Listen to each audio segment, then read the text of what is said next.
Hey everyone, just wanted to give a bit of an addendum to my lightning talk and cover some of the supplementary materials and visualizations that were created during the course of this project.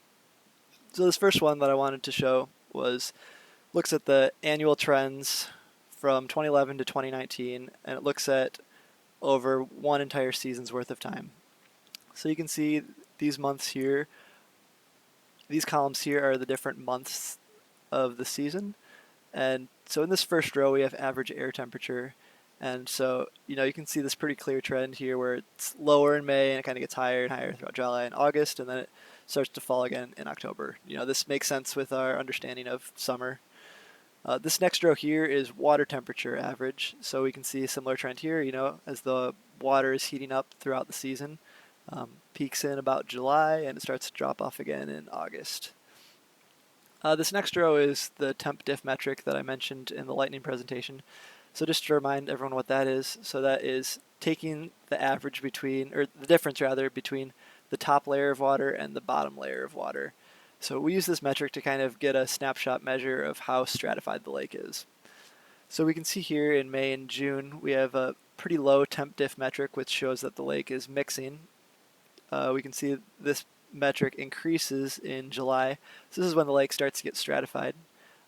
Plateaus in July and August at about 15 degrees Fahrenheit. So the lake is really stratified at that time. There's a big difference between the top layer and the bottom layer of water. And then we can see that stratification breaks up in August and kind of declines throughout September and October. So the corresponding measure to that in this next row is the bottom dissolved oxygen.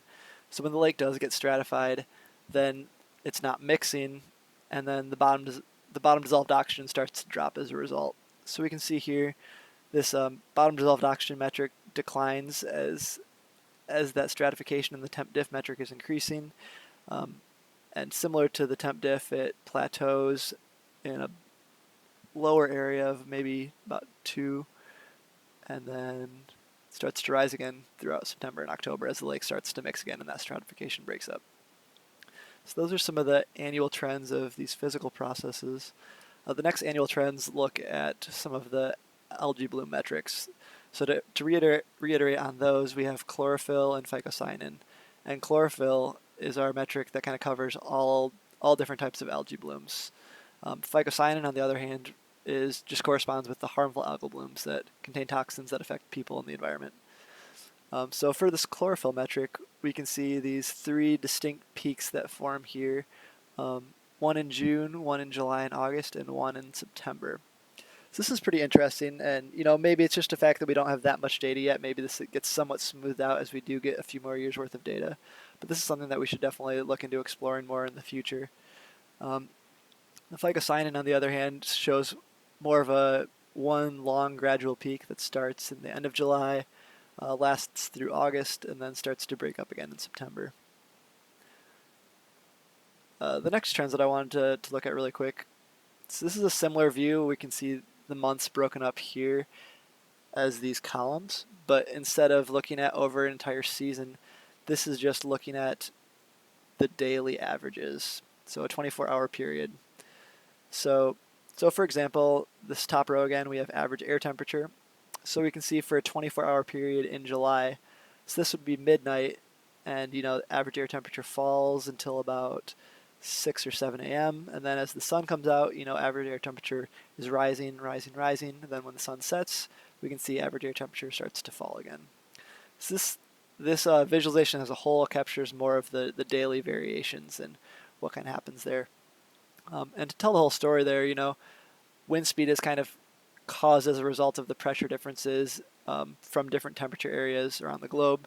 So we can see as the temperature starts to rise here every day, average wind speeds also pick up, and then they also decline too. So we can see that daily pattern happening pretty much every month the data is looked at for. So temp diff metric, once again, that's that stratification metric. And so we can see that kind of follows the average wind speed too, which kind of corresponds with some of the analysis and our findings visually from the project. But so once that average wind speed picks up, there's going to be more of a mixing event in the lake, and then that temp diff is going to fall as a result. And so we can see that's kind of subtle here, but you can definitely see that trend that does occur. And finally, dissolved oxygen, we can see a similar trend here too. As as that temp diff metric, as the lake gets more mixed, dissolved oxygen does increase as a result. So these same daily trends, looking at the chlorophyll metric and the phycocyanin metric, we can see some interesting patterns. We really need to present some of these findings to the AWRI team that does the limnology to kind of get their insight as to what these mean. But we can see a clear kind of decline or plateau valley throughout most of the daytime hours for chlorophyll in July and August. And that's for chlorophyll. And for the phycocyanin, it's kind of the reverse pattern. We can see this higher period here during the daytime hours. And just a matter of the sensors, they're detecting these levels by using different pigments. So it's possible maybe something about the daylight is just affecting these values in that sense. But that's something that needs to be evaluated more in the future. The other supplementary material, so this is the kind of web app that was created to visualize some of this historical data. And just to step back a little bit further there, so one of the AWRI project ideas was to create a dashboard, a live dashboard for their website that kind of gives at-a-glance information about weather quality and water quality in Muskegon Lake. And as kind of a stepping stone to get to that live dashboard view, we created a dashboard view for historical data in the Muskegon Lake area. So just to walk through some of these widgets. So up here we have wind speed and direction. Here we have water temperature at depth. So we actually expanded our data set to use a few other buoys in the Muskegon Lake area just to kind of paint a broader picture of what the water temperature at depth is like.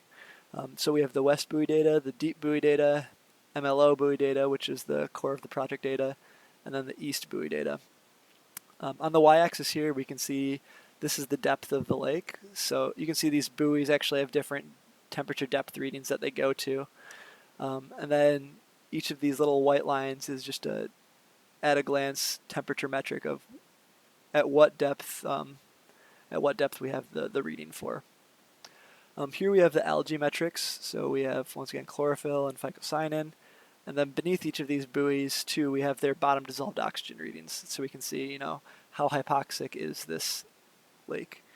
And so finally, the kind of core part of this project was that we have a way to visualize this this water and weather quality as it changes. So we can see these gradients kind of moving around and changing. And so this is during September, so the lake is still pretty stratified. But so we can see, the wind speed is changing. Maybe it picks up for a storm, and then, maybe that's starting some of the more mixing events. And as we're progressing through September, some of that stratification is starting to break up, and we can kind of see these gradients are becoming more intermixed now. There's not that clear red to blue stratification that we were seeing when I clicked play. And we can kind of see these chlorophyll metrics and phycocyanin metrics changing too. So you can see the bottom dissolved oxygen is still very low, very hypoxic. As we progress through September, I'll progress a little bit quicker here, and you can kind of, while it's still even very stratified in October. But yeah, so we're hoping that eventually this view is going to be kind of linked up and made into the live data view. So interested citizens or researchers can kind of just click on this link on their website, and then this will show the live data, the current data from Muskegon Lake. And maybe there's still an option to go back and look at some of this historical data as well. But that's all I have. Thank you.